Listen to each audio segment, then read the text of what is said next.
Good morning and welcome to Love Every Moment, coming to you today from Roswell, New Mexico. Today's verse is 1 John 5:2. By this we know that we love the children of God when we love God and observe His commandments. Now, we're coming off of a section that says, look, if you say that you love God, there should be some major evidence of that, primarily that God's love starts radiating out of us in the fact that we love each other. We love other Christians. Actually, we're supposed to love everybody, including those we disagree with, including even our enemies. We are supposed to love, and that evidence should be there. There should be a lot of evidence. When the Spirit really controls our lives, there should be, first of all, loving God. And that should be evidenced in an amazing prayer life that is vibrant and heartfelt. And eating up His Word, which is His love letter to us. We should be in His Word constantly. We should be memorizing passages. And it should be showing, again, not out of our own efforts, but just out of response to His love for us. Number 2, we should start loving others. Other Christians, but even our enemies. Number 3 should be the fruits of the Spirit. And of course, starting with love. Love, joy, peace, long-suffering, gentleness, goodness, faith, meekness, temperance, and probably more things than just that.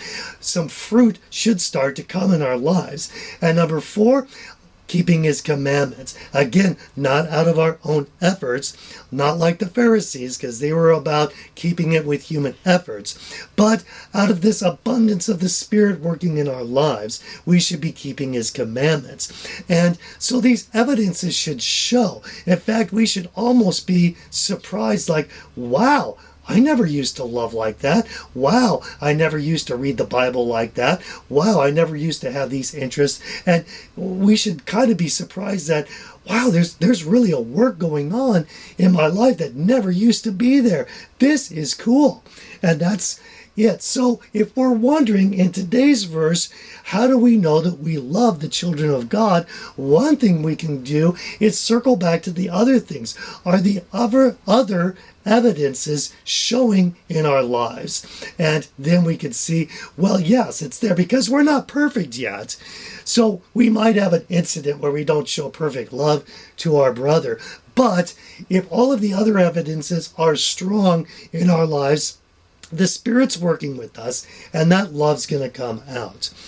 Now, one other thing that's perfect about this is we've got the perfect parable from Jesus Himself, and you know this one. It's Luke 10, starting in verse 25. And a lawyer stood up and put Him to the test, saying, "Teacher, what shall I do to inherit eternal life?" And He said to him, "What is written in the law? How does it read to you?" And he answered, "You shall love the Lord your God with all your heart, and with all your soul, and with all your strength, and with all your mind, and your neighbor as yourself." And He said to him, "You have answered correctly. Do this, and you shall live." But wishing to justify himself, meaning wishing to justify himself by performing under his own human efforts and not with the Spirit's guidance, he said to Jesus, "And who is my neighbor?" And then at this point, Jesus launches into the famous parable of the Good Samaritan. Now remember, the Samaritans were hated by the Jews.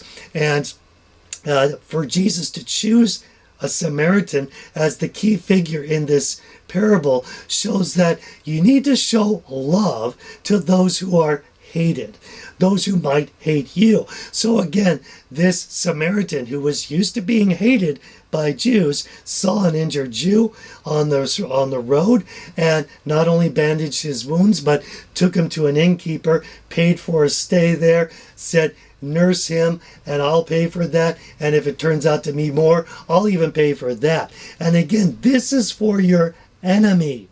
That's how much love should be welling through our hearts. And so that's the evidence that should come out. An amazing love that's way beyond human love that should surprise even us. So let's choose to love every moment, because then we're going to love every moment. I'm your average wretch, and I hope you have a great week.